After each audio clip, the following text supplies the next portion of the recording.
Today's workout begins with the dumbbell alternating reverse lunge.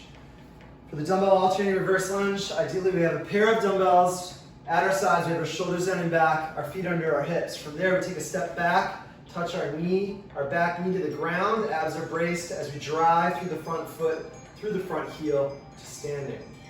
Alternating sides. Make sure you're bracing your core. Make sure you're holding your armpits clamped shut so those dumbbells aren't swinging around. You aren't falling over. You can use a single object to do these lunges. Take a single dumbbell or kettlebell or plate or bag up over your back. Rather than at your sides, at least it's lined up in a similar place, and do those same lunges.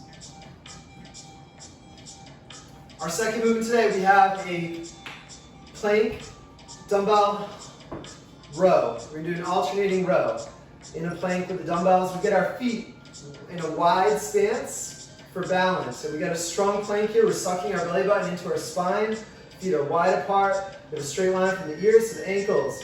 From here, we're going to pull one of our arms, shoulder down and back, elbow in. Pull that dumbbell up into your ribs. Then switch sides and alternate in this fashion.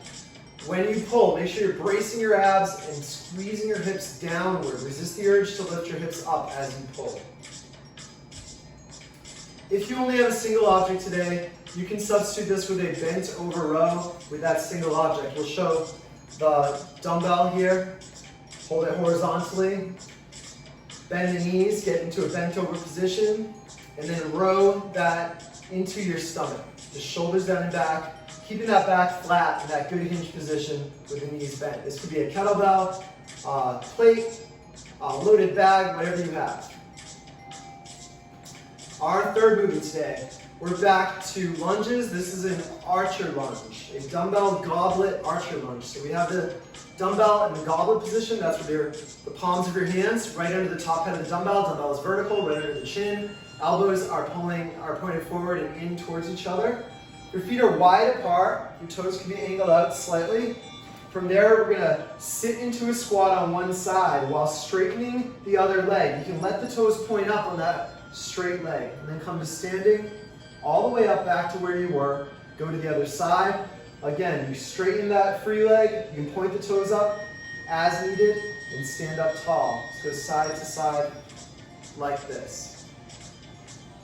Staying as upright as possible. Our fourth and final movement, we have a wall handstand today. For the wall handstand, we'll need a wall. We'll get our hands about 6 inches from the wall, our tips are our fingers. If we're starting this out, as you get more advanced, you can bring your fingertips closer to the wall and make it more challenging. So start with about 6 inches from the wall.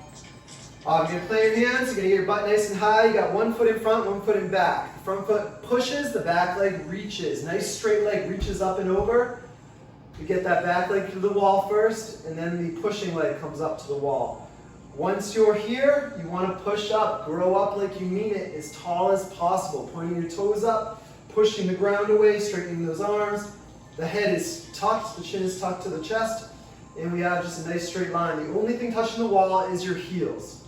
From here, you're ready to come down one leg at a time back to the ground. Is going to be the most graceful way.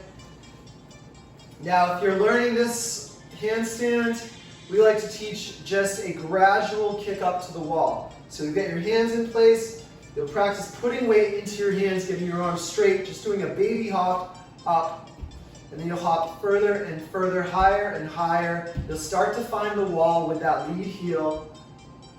That's a big step right there. Once you start finding that wall, don't be in a rush to put your both feet together, but that will be the next step. Once you find that wall, bring those feet up together, bring that other foot up.